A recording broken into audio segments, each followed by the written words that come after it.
Hi there. So this is going to be a pretty different type of video for me if you couldn't already tell by the title, but I was traveling recently and I went into a record store as I usually do, and they had these mystery record boxes there, and I figured why not buy one?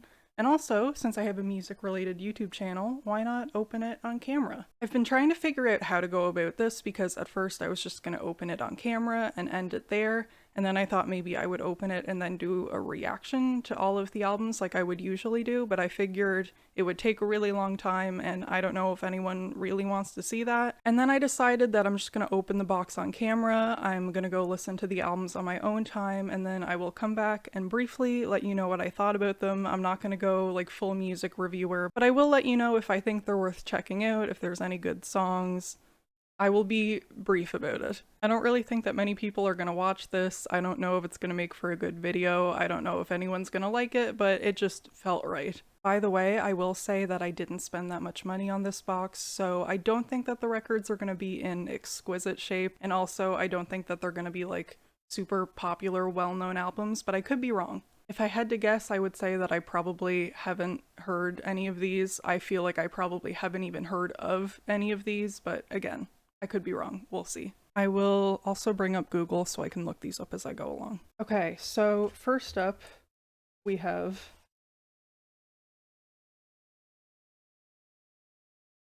Myles and Lenny. Hold on. Looks like it's just self-titled. Um, what a cool looking pair of guys. The glasses, the outfits. I feel like this looks like an album cover that someone would recreate now to be like silly and goofy, but this is just so classic old album cover. It's so fun and endearing. So let me look up Myles and Lenny. Myles and Lenny were a Canadian folk pop group based in Toronto, Ontario, most active during the 1970s. So I am Canadian, but I didn't buy this in Canada. Let me see if I can find their albums. I'm gonna go to their Wikipedia page. Okay, so it looks like this album was released in 1975. I can't really find that much more information about it. So yeah, folk pop released in 1975. We'll see. Okay, so next up is The Ballet, Great Moments of Music, Volume 19. It is still sealed. Looks like it's probably like a compilation album, so I don't know. I don't know. And it looks like it's gonna be classical music, which I don't know anything about. So this is gonna be a weird one to talk about for me. Okay, so there's not that much information about this one either. I'm on Discogs right now. Arthur Fiedler and the Boston Pops Orchestra, Great Moments of Music, Volume 19, The Ballet. It was released in 1980. It is a classical album. Again, don't know anything about classical music, so I'm a little bit outside of my comfort zone with this one, but I'm happy to listen to it. I just don't know if I'm gonna have anything interesting to say about it. Yeah, I don't know. It's an interesting one to throw in there. I don't know. I like this guy's suit. He looks pretty cool.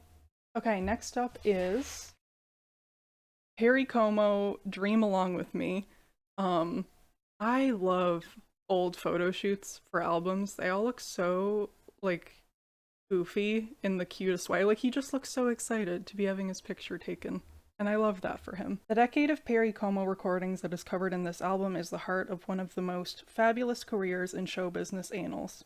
Includes some of the most enduring tunes in the repertory of popular songs sung by the man who has made a career of relaxation. Okay, let's see what I can find about this one. So again, not a ton about this one online, but I did find it on Discogs. Perry Como, Dream Along With Me. It was released in 1957, and it is a pop album, so we will see how I feel about it. Okay, the melachrino strings, the music of Irving Berlin. I'm assuming it's another classical album, maybe? So I'm having a really hard time finding this online. The closest thing I can find is the Ballads of Irving Berlin and the waltzes of Irving Berlin, but I can't find this exact album online, which is weird. So I actually just had another look, and it is not hard to find. There's a ton of results on Google. I don't know what I was searching up while I was filming this, but it is not some kind of lost relic like I thought it was. It's pretty easy to find. I'm dumb. I'm sorry. I don't know. It's called The Melachrino Strings Play the Music of Irving Berlin. It looks like, according to the back, it was released in 1968. Composer Jerome Kern once said, Irving Berlin has no place in American music. He is American music. Who could deny that statement when recalling such famous Berlin classics as Easter Parade, God Bless America, and White Christmas? In a sense, Irving Berlin is a national hero. With his music, he has Holy shit, I can't read. With his music, he has boosted America's morale, lifted spirits, and even diverted the disheartened. I feel like that's a lot to live up to. We'll see. This album cover is like weirdly scary. I feel like I just got jump scared by this. And me saying that is gonna heighten your expectations. It's not really that scary, but I definitely just got jump scared by that a little bit. Santana. I do know Santana. So there's at least an artist that I know in here. The side of this is just like kind of mangled, so it's hard to make out. So I will do some Googling. Santana is the debut studio album by American Latin rock band Santana. It was released on August 22nd, 1969. Okay, so there's at least a Wikipedia page for this one, which is more than any of the other ones. This is the big one. Yeah, I am somewhat familiar with Santana's music. I don't think I've heard anything from this album, but I do know the artist. And this is a pretty cool album cover, I will say. So those are the 5 albums. I'll go listen to them. I'll let you know what I think about them. Who knows, maybe we'll uncover the secret greatest album of all time that nobody knew about it. Or maybe they will all be awful. Who knows? Like I said, I don't think that this is going to be a very popular video, but for some reason, if people really like it, I can buy more of those boxes online, or I could do a box of CDs or a box of cassettes. If you do want me to do this again, let me know. I am down. Also, by the way, since I do really love watching them, if you guys were ever interested in a record collection video, CD collection video, I am totally down. I feel like it would probably take me a while because I do have quite a lot. I especially have a lot of records, but I don't know. I get questions sometimes about what music I listen to, what my favorite albums are, who my favorite artists are, so it could be interesting. And with that, I will be back in a few days, a week, a month, I don't know, and I will let you know what I thought. Okay, so it is a few days later. I have listened to the albums and I have some thoughts. So first up was the Myles and Lenny self-titled album. This one took me to a weird place.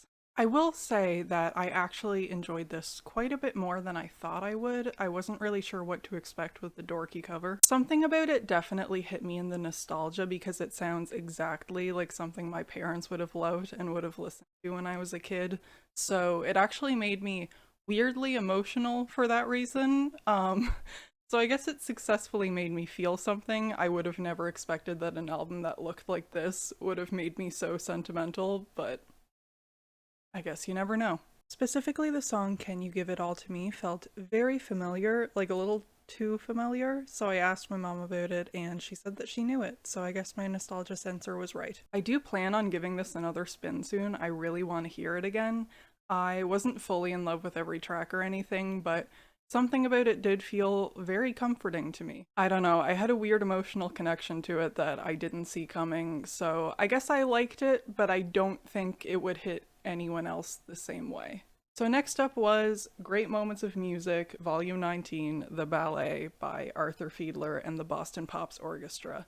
It is fine. So like I said before, I don't really know anything about classical music. Like, I've obviously heard it, but not enough for it to really count. I could maybe see myself putting this on as background music, maybe, but that's about it. I was trying to be attentive while I was listening to it, but I kept zoning out, which made it feel like it was dragging on forever. It's probably just because I don't personally have an appreciation of classical music. I'm sure if I was more invested in the genre, I would have felt differently, but I honestly just had a hard time staying focused on the music with this one. And I just didn't feel anything while I was listening to it. Like, I felt like I was just sitting there waiting it out. From my perspective, there's nothing wrong with it per se. It's just not for me, at least not if I'm gonna listen to it in a way that requires my full attention. I thought it was kind of boring. Harry Como, Dream Along With Me, it is fine. The vocals are good, and there were some pretty instrumental arrangements, but I just didn't get much out of it. It's exactly what I was expecting. It's that stereotypical 50s easy listening kind of album. Whatever you're imagining now is probably exactly what this sounds like, and while I can see why that would be appealing for some people, it's just not my thing. I didn't mind it, but I just can't see myself ever really going out of my way to listen to it. There was a song on here called Chinchirinchi, which is potentially one of the most annoying songs I've heard in a while, but it is a very fun word to say, so I feel like that evens it out. Coincidentally, I did recognize the song Blue Skies. You probably know it too, even if you don't recognize it by the title, and there's a version of it on this album. And guess who originally composed the song Blue Skies? Irving Berlin. Speaking of which, the melachrino strings play the music of Irving Berlin. So, the melachrino strings play the music of Irving Berlin. You're never gonna believe it. It's fine. It is very pretty, and I think that there are some people out there that would love this album. Those people are not me. I feel pretty much the same way about it than I do the Great Moments of Music Volume 19, the ballet album, although I do feel like I like this one maybe slightly more. Similarly to that album, I found myself getting bored pretty quickly with this one, and I feel like that's a me problem and not a problem with the album. It would have been fine if I would have had it in the background while doing something, but I had a hard time actively paying attention to it. It's enjoyable enough, it's nice, I could see it being relaxing if I listened to it in the right situation, but I just can't see myself returning to it all that often. I'm just not sophisticated enough to enjoy this type of music, unfortunately, but I did actually recognize a few of the songs, so I can see why the back cover insisted that Irving Berlin is so important. He clearly made a lot of very, very beloved music. It's just not my thing. And finally, we have Santana's self-titled debut. This was definitely the standout for me. I enjoyed it quite a bit, and it was actually pretty different compared to what I was expecting. I know Santana from songs like Smooth and Maria Maria, so this album was actually quite a bit more loose and meandering than I was anticipating. And I definitely prefer this freer, less confined version of Santana, although there are some more standard conventional songs on here as well. I actually did know one of the songs, Evil Ways, but I just didn't recognize it by the title for whatever reason. It definitely has a cool mood to it, and I can appreciate the talent that went into making it. There were obviously some very, very talented musicians involved in this. I wasn't really prepared for how much organ there would be on this album. I feel like you don't really hear any organ solos in rock music nowadays. I feel like the organ fell off and we need to bring it back. I wouldn't go so far as to say that it's a new favorite or anything, but I did enjoy it quite a bit and I could see myself returning to it a decent amount. It definitely feels like the kind of album that you're supposed to listen to outside on a summer evening, so I might do that. If you're interested, I would check out the songs Soul Sacrifice and Evil Ways. They're pretty good. So that's everything. Overall, I would say that it was a pretty fun experience, definitely worth it since I only paid a few dollars for the box. I do also want to say that most of the records were in pretty good condition. The only one that was really damaged was the Santana one. So yeah, I had fun. I guess let me know if you want me to buy more of those boxes online. I had a good time. I'd be willing to do it again if you guys liked it. So that's all from me. Feel free to like, comment, subscribe if you enjoyed the video. Feel free to follow me on social media. And that's all. Have a great rest of your day. Goodbye.